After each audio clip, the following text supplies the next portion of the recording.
Hello and welcome to the Daily Millwall for Saturday the 22nd of February 2025. In today's Millwall news, it's match day, early kick-off up in the East Midlands at Derby County, and we won. Very attritional game. I think I mentioned that in the preview video yesterday that WhoScored.com said both teams like to steal the ball from the opposition. I said, well, that's going to be a cracker to watch then, isn't it? And it was. It was, in terms of being not a very good game of football, but a good result. And to be fair, in the first half, we were the better team. In the second half, they were more scary coming at us, but I think we dealt with it quite well. And, we got a penalty, which again, so we don't seem to have a designated penalty taker. It seems to be that whoever wins the penalty, I guess they either choose to take it or they choose who takes it, I would imagine.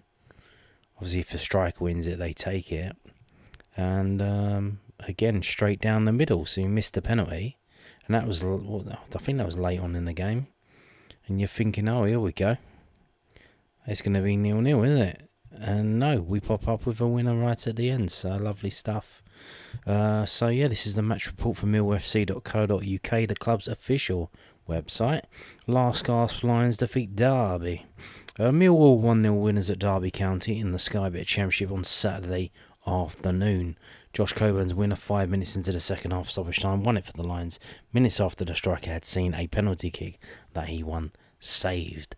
Alex Neil made two changes to the 11 for the trip to Pride Park as George Saville replaced Billy Mitchell, who dropped to the bench, and Camille Negley came in for the injured Rahis Bangora Williams. The first major talking point of the game came on 10 minutes as the Lions broke into the box courtesy of a smart run from Jeffet Tanganga as it looked like the defender was going to pull the trigger. He was felled by the Derby defence, but referee Elliot Bell was unmoved. Negley then looked for the run of Mihailo Ivanovics at the back post, but his cross was just too long for the Serbian. To be fair, I've seen it. We saw it. I was watching the game on TV. I didn't go today. Super slow-mo. Tanganga did kick the other player's foot. So the referee did get it right. Wasn't really a penalty. There you go. Jerry Bryan's hit from outside the box was then deflected wide, with Tristan Kramer then able to race away down Millwall's right at the midway point of the half and cross, only for Femi Aziz's, and then the Frenchman's shot to be blocked. Another Kramer run down the right allowed Millwall to advance into the box, but the right back went for a strike instead of opting to slide in the on-rushing Negley, before Aziz's dangerous cross caused Matt Clark problems as the ball dropped gratefully into the arms of Jakob Zetterstrom. Derby's first spell of the game came 10 minutes before the break, but that attack ended with Ibu Adams heading wide from a cross. Sondalangas' long-range attempt 7 minutes into the second half flew off Tanganga and behind for a corner as the Rams began the second half with intent. The game was then presented with a stoppage, however, as Bryan had to withdraw following a strong tackle on him for Ryan Niambe, Sturgey's replacement for his Lions debut. Joe Bryan got studs on his foot, on the top of his foot, and more on that later about that injury. Kramer's cross was flicked wide by Luke Cundall following that, but the biggest chance of the game fell to the host on 63 minutes as a corner came in, a header was flicked towards goal and hit the crossbar with a combination of Aziz and Lucas Jensen keeping the ball from crossing line for an opener. Well, the ball comes in, Aziz flicks it up like he's trying to head it over the bar. It hits the bar, underside, comes back, hits him on the shoulder, kind of the arm. I'm surprised they didn't appeal for a penalty, but it hits him on the shoulder, and that kind of deadens it, and then it falls straight into Jensen's arms. Again, very, very lucky with that one. Extremely lucky with that. George Honeyman and Josh Coburn were brought into the action just after the hour mark as Neil looked to shuffle his attacking pack, but it was at the other end where Millwall had to work just after that as Jensen raced off his line to claim the ball and prevent any danger. Tanganga had to block a David Ozo effort as the final 15 minutes got underway, with the head coach then opting to bring 2 more changes as Mitchell and Ndomu Amaku replaced Casper Denor and Aziz. Mill hit Derby on the break with 9 minutes to play as Negley's attempt was saved behind by Zetterstrom. But 2 minutes later, the Lions were presented with a chance to open the scoring as Coburn fell in the box. That's an interesting way to put it. Referee Bell pointed to the spot, but Coburn's kick was saved by the goalkeeper. Now, what happened was the ball comes into Coburn. He gets possession of it, shields. The defender's right on him as he's doing this, so he shields it, and he does that thing where you take a touch to go away from the goal. So he's going towards the corner flag, and the defender, just kind of like gives him a little bit of afters, a little bit of a shove, and then the referee's like, "Why are you touching him? He's going away from the goal." So I think that's why it was given, because he was going away from the goal. Like, there's no reason for you to do that.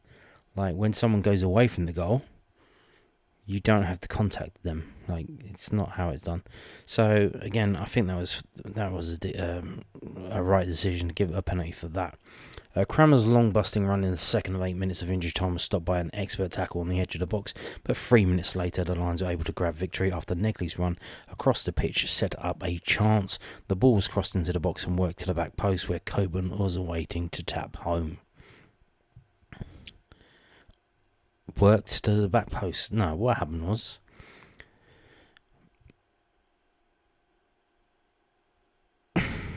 Negley's run across the pitch set up a chance.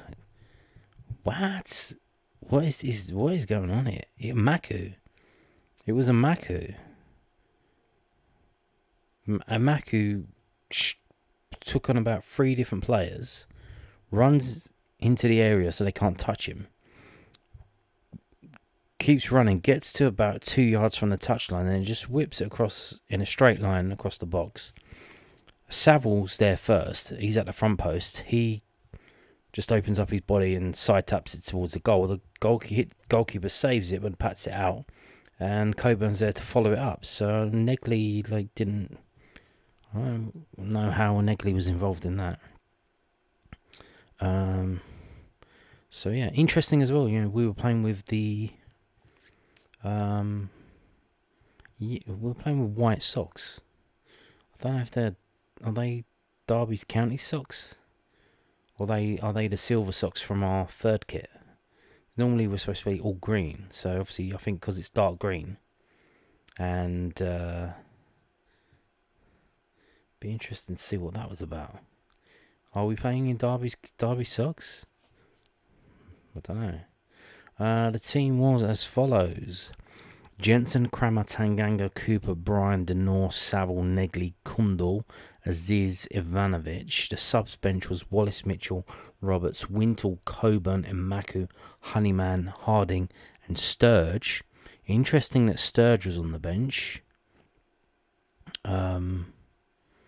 because he was needed. And then obviously the subs that came on was Sturge on 57 minutes for Bryan, who was injured.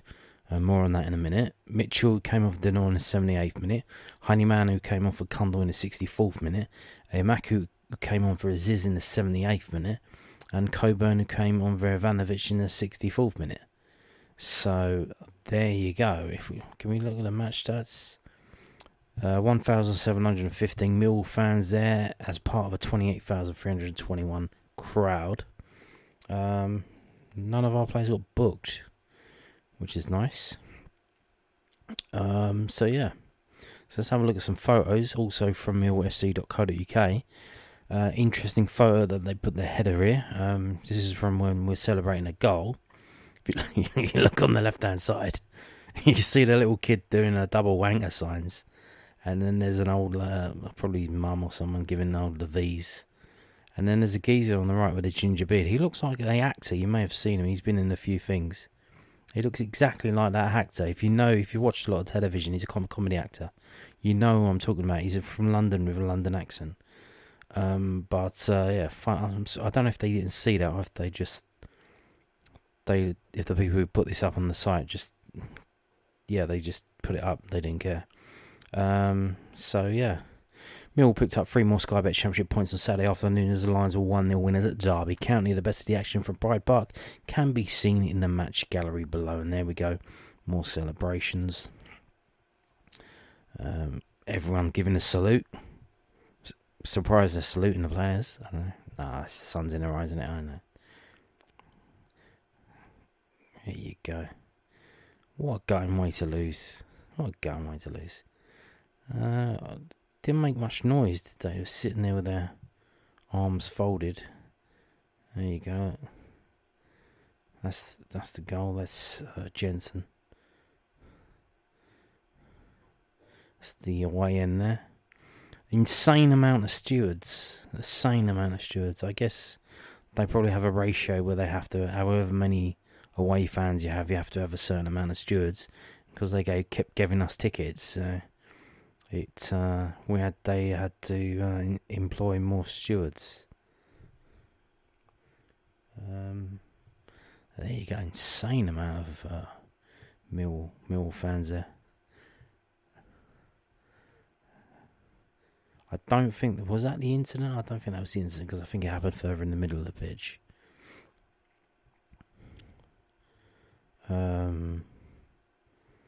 Yeah, good stuff all round. It was a battle. It was, wasn't the best of games to watch. It was a tough old game.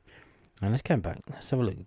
Yeah, oh no, these are our socks from the third kick. You got the blue, light blue logo on them. Yeah. There's a Maku. Fantastic stuff. Really pleased for him, coming back from injury. 2 injuries he's had while he's here. Serious ones as well, quite a long time out. Comes back in, comes off the bench the other day, comes back off the bench today. He sets up the winner. Fantastic stuff. Yeah. And there's the original photo. You can see more clearly on the left-hand side the lady giving the V's. And there we go, we're back round. So there you go. So what does that do? Well, if we have a look at the rest of the results from this weekend's round of fixtures in the Championship, starting on Friday 21st, you can see Bristol City beat Middlesbrough. So sadly for Middlesbrough, they're falling like a stone. It's 5 defeats in a row now. Has the manager been sacked? He might be sacked by the time you watch this. Bit shocking, isn't it? What's going on there? Burnley actually scored some goals and beat Sheffield Wednesday 4-0, although again with a clean sheet. Insane amount of goals that they haven't conceded. And then here we go. See Derby 0, Millwall 1. Sunderland 0, Hull 1. A bit of a shocker. Plymouth 1, Cardiff 1. Swansea 3, Blackburn Rovers 0. That's a good result for us. Portsmouth 2, Queen's Park Rangers 1. Again, another good result for us. Norwich 4, Stoke 2. Not so good. West Brom 2, Oxford 0. Coventry 2, Preston 1. And we have Watford, Luton tomorrow. And then on Monday night, it's Sheffield United versus Leeds. What a big game. What a big game at the top of the table. Shame that's so in February and not later on in the season. That would have been a cracker. I still wouldn't have watched it though. So here's where we are. We're up to 10th. We were 9th earlier after the game before the 3 o'clock kickoffs kicked off. But we're now obviously Norwich 1, so we drop down back to 10th. And if Watford win tomorrow, we'll be back down to 11th. But I mean, man, look at this. Look at this. What's happening? We are 10th in the league on 45 points. Wow, we're back in. We got the 0 goal difference. No more negative goal difference. We've only conceded 34 goals, which is the tightest defence outside of the top 10, is it not? Oh, we are in the top 10. So how many teams are better than us defensively? 1, 2, 3, 4, 5. So the top 5 teams in the division are the only teams that are better than us defensively. If only we could score more goals. That would be tasty. Now, obviously, I told you in yesterday's video that Mill have advertised that they're hiring the pitch out. And they've started the dates from April. So, what if we get in the playoffs and we need to play a playoff semi-final day at the Den? What are they going to do then?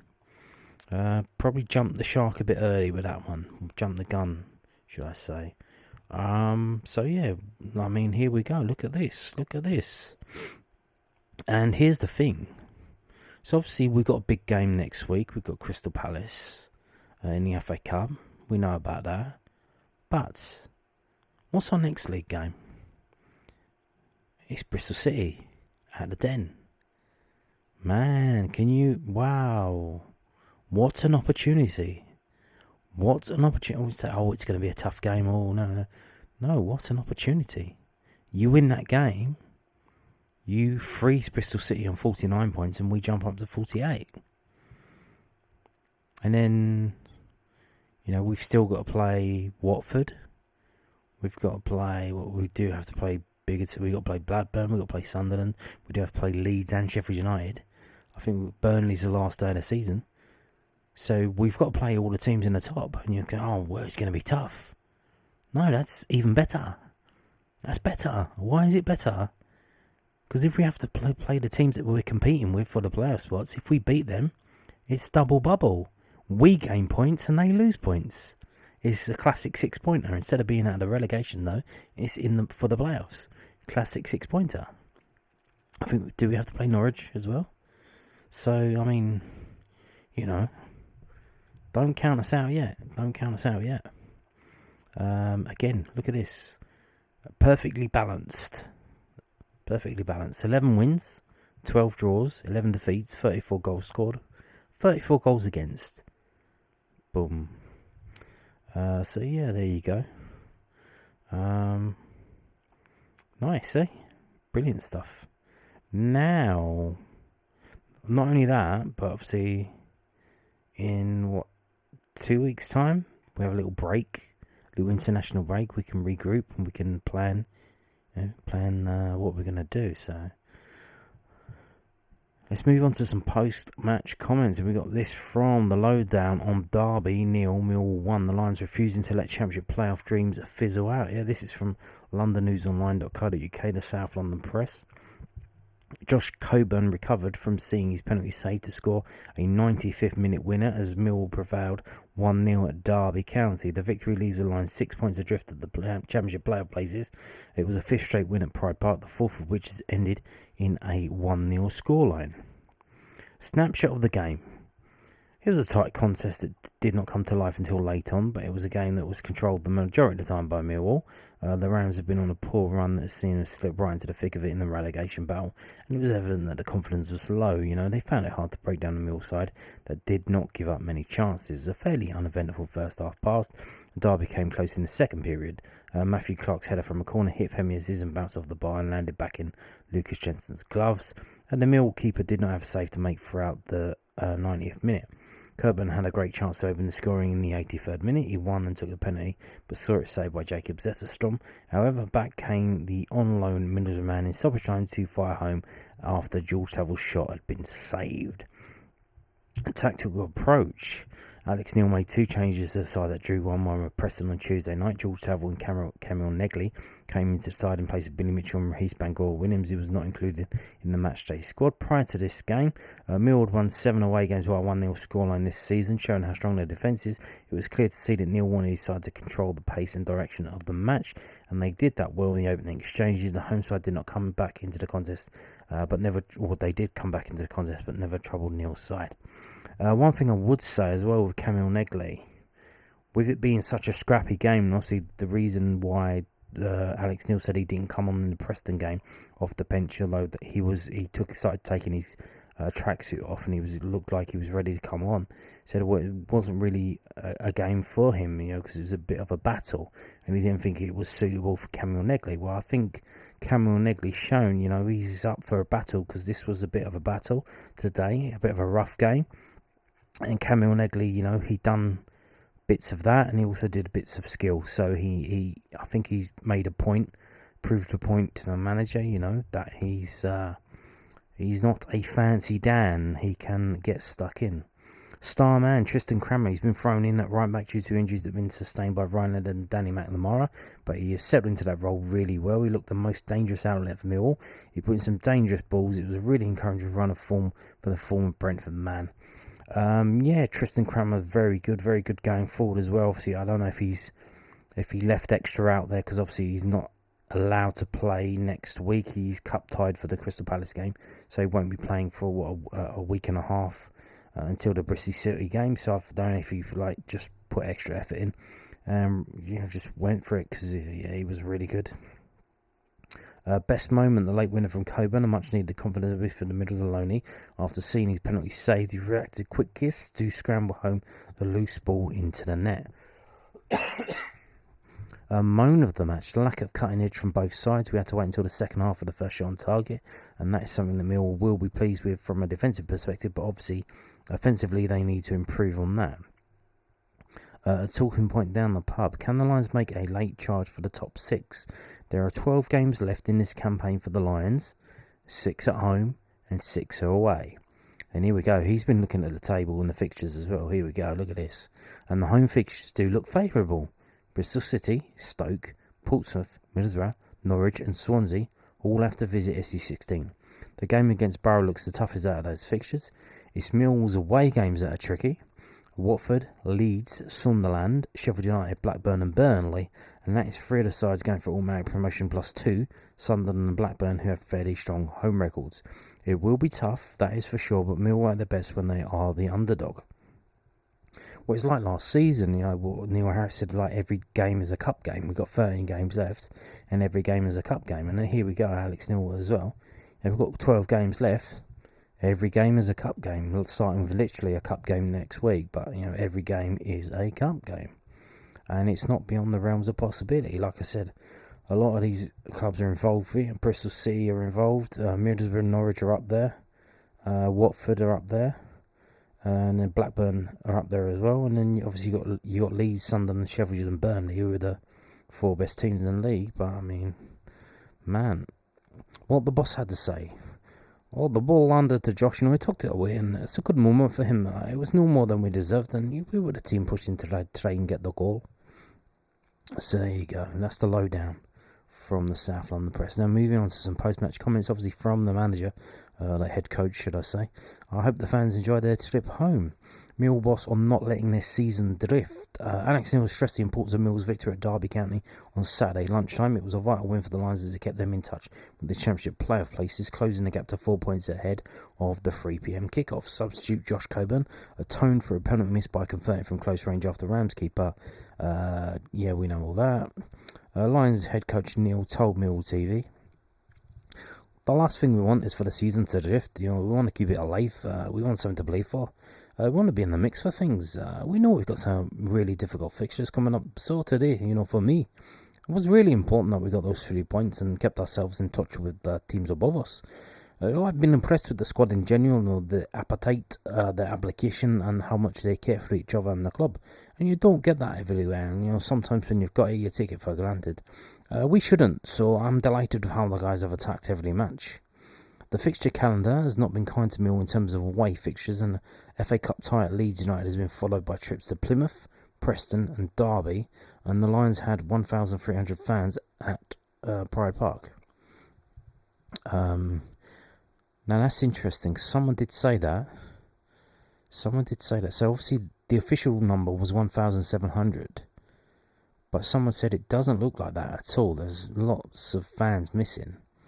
And what may have been obviously the Crystal Palace game is next week, and these tickets are only 20 quid. So it's some speculation that as many as nearly 400 fans had paid £20 to get an away ticket to Derby, just so that they could jump up in the loyalty points table to give themselves a chance to get a ticket for next week.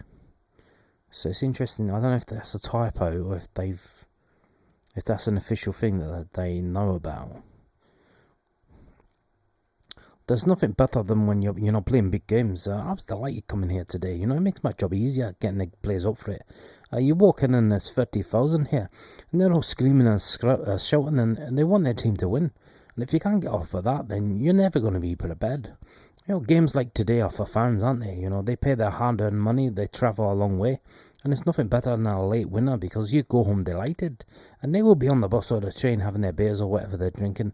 And I hope they enjoy it, We've been very good on the road of late, apart from Plymouth, the anomaly, And if you look at the trips they've made, we've had one away prior to me coming here. Now we've won 4. Exactly. That's, again, this is the thing. I love this guy. He's very honest, but he's very subtle with the boastiness. He's going, before I came here, you'd only won 1 away game. Now we've won 4. So he's basically telling you, look, the away form's improved since I turned up, isn't it? Isn't it? Did you know that? Did you know that? Fair enough, mate. If you get the results, you get the laurels, get the praise that you deserve. You know what I mean? We deserved it. Millwall reacts to Josh Coburn's late 95th minute goal in Derby win. Alex Neil believed these Millwall side thoroughly deserved their last minute 1-0 win at relegation threatened Derby County on Saturday lunchtime. Coburn put the penalty miss behind him and in the 90th minute sealed all 3 points when he capitalised on a rebound from a George Saville effort. The Lions moved within 4 points to the top 6 before the 3 p.m. kickoffs. I thought it was no more than what we deserved in the game, Alex Neil told Mill TV. I thought we had good opportunities in the game, and I thought in that first half we had 2 or 3 good chances. Jaffet, should have had a penalty. Well, I don't know about that. We got into good positions, but we just lacked that final ball, and we had a shot in the second half. The keeper made a good save with his feet. We missed the penalty, so we did enough to win the game. When you miss those opportunities, you're worried about the goal that won't come. I felt all the subs that came on made us stronger. They gave us energy, and they got after the ball more. And you could say we played midweek, we travelled midweek, and we travelled again today. So you could say, we've done a lot more than Derby in that sense. And I thought that we were the team that at the end were pushing to get the goal, and we deserved it. And I'm delighted for the lads. Coburn returned to the squad in midweek for the 1-1 draw with Preston following injury, his first involvement under Alex Neil. And Neil added, Preston, with Josh coming on and us going 2 up top, it helps us out, but we retain the ball more. The game at home to West Brom with the guys coming off the bench, they gave us more energy and we looked again like the team that was going to go and get the goal. Unfortunately on that occasion we didn't get it, but today I thought we paid off. It won't always work, being aggressive with your changes. Sometimes it will work against you, but, we're at that stage of the season where we need to force the issue and get the 3 points. Love it. Yes, we do. We play to win the game. Win the games. Draws do not help anybody. Let's play to win these games. Why not? What have you got to lose? Well, the game, but other than that. Injury update. It's from the southernnews.co.uk. Mill boss reveals nature of Joe Bryan's injury and gives update on 2 missing Lions. Yeah, you may have noticed. Aaron Connolly, where's he at? Is he okay? Hopefully. Alex Neil does not think Joe Bryan suffered any structural damage to his foot during Mill's 1-0 win against Derby County earlier today. Bryan was helped off the pitch in the 58th minute after being on the receiving end of a heavy challenge. I think he's just cut the bridge of his foot, Neil said. I don't think there's any structural damage, which is pleasing. It's not a good challenge. I've seen it back. It's a poor challenge from the lad. And I don't think he means it, but the referee obviously doesn't see it properly because, if he does, I think he probably sends him off. It wasn't a good challenge, but, it is what it is. Reece Bangor-Williams and Aaron Connolly both missed the matchday squad, but Neil does not think they will be absent for long. Reece, hopefully he should be fit for the weekend. I don't think Alan will be far away either, but he's cup tied, so it won't matter for him. Alan just had a bit of nerve pain in his back, and he would have travelled and unfortunately pulled out yesterday just midway through training. So there you go. Pulled out. Just got a little twinge in his back in training yesterday from Aaron Connolly. And Joe Bryan got a cut. Now obviously you say cut, I think like a gash. I don't know if you've ever seen pictures of was it Jack Grealish or someone after a game, he's pulled down his socks and you can see that he's got massive gashes which made from the studs in his foot, and it can get a bit rough. You think, he's just cut his foot. It's like there's a cut and there's a cut. It can get a bit serious with these studs on your feet. on your legs and stuff, which is why they wear shin pads. There we go. So hopefully Joe Bryan is fit enough to play next week, which is a weird thing to say, but his form has improved massively over the last month. So yeah. Now we're going to finish by talking about this. This is an interview given by Mihailo Ivanovic's agent to an Italian website, tuttomercatoweb.com. And this is in Italian. It's been translated automatically by my browser, so it may not make sense linguistically, but you put the pieces together and you can figure it out. So, Ivanovic shines at Millwall, Sampdoria regrets, agent Borazan tells it. See what I mean? In England, there is a young Serbian striker who is establishing himself. The class of 2004, Mihailo Ivanovic, who has started to get into the right gear and is conquering Millwall with goals. However, he could also be in Italy, considering that in recent times he was registered for Sampdoria, who, however, decided not to register him. To get a better explanation of everything, we contacted his agent, Vlado Boravan, exclusively. Buongiorno, can you tell us why Ivanovic is not playing in Italy but ended up in England? 2.5 years ago he was at Sampdoria. Then after doing a year, he made his debut against Napoli in place of Quagliarella, so the ownership changed and, unfortunately, Sampdoria did not redeem him. In a way that was also a bit inexplicable. He had proven to be an important prospect and they didn't even try. Maybe there wasn't time, there was certainly confusion, but they didn't even make an attempt. Then he returned to Vojvodina, where he did very well, so much that he went to the national team. And this summer, Mill paid $3.5 million, I think that's euros there, and took him to the championship. After a few months, he's already scored 5 goals and 1 in the FA Cup, and he's one of the revelations. In Italy, there was a lot of talk about young people and how to make them play, but the problem is cultural. There is little appetite for risk, as this is the case.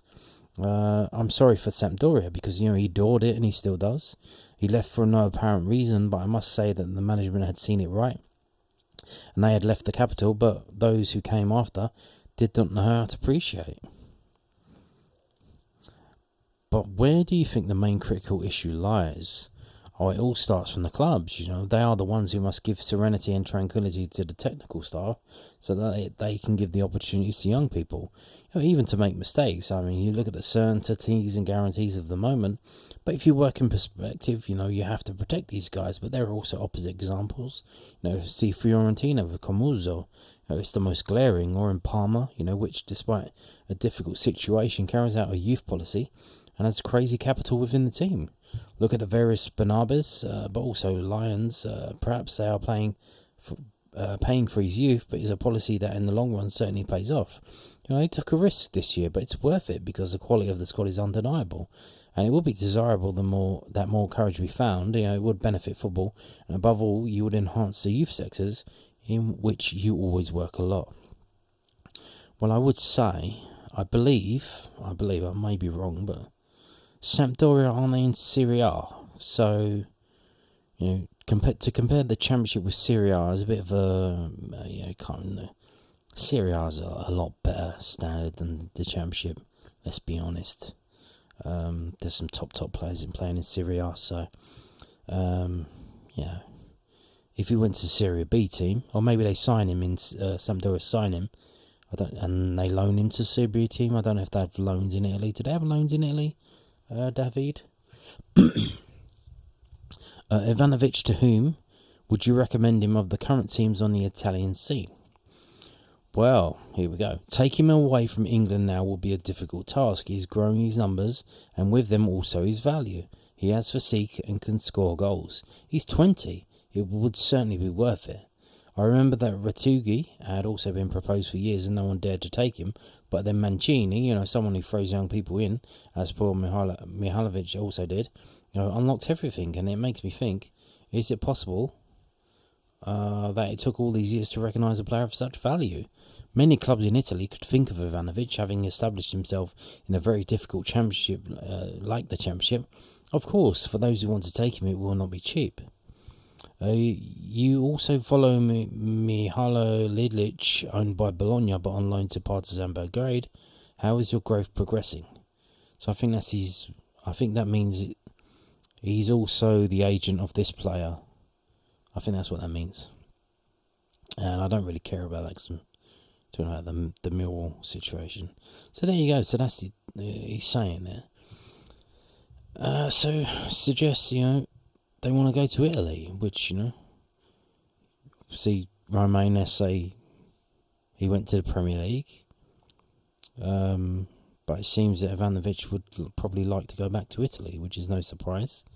If you look at the Serie A nationalities of the Serie A teams, these Adriatic, and the Balkan teams, they are quite well represented in the Italian divisions. This is nationalities of Serie A this season. And if you go down number 10, there's 13 players, 13 Serbian players, which may not seem like a lot, but there are rules in Italy saying that any non-EU teams, any non-EU countries, you can only have one player from each non-EU country in each team. And I think there's also like a limit on how many overall you can have. So that's why you've got, Serbia with 13, you've got England with 13. But that's in the number of players. If you go by the minutes played, so these are regular players. They're 7th in minutes played, 11,457. So you can see the players there: Stankovic, Smonaric, Ilic, Lekovic. So it's no surprise. Serbian players doing quite well in Italy. It's quite close to Serbia as well. And probably 2-hour flight, if that, maybe 90 minutes to go from Belgrade to Genoa, Bologna, Roma. So, would not surprise me if it wants to go back to Italy.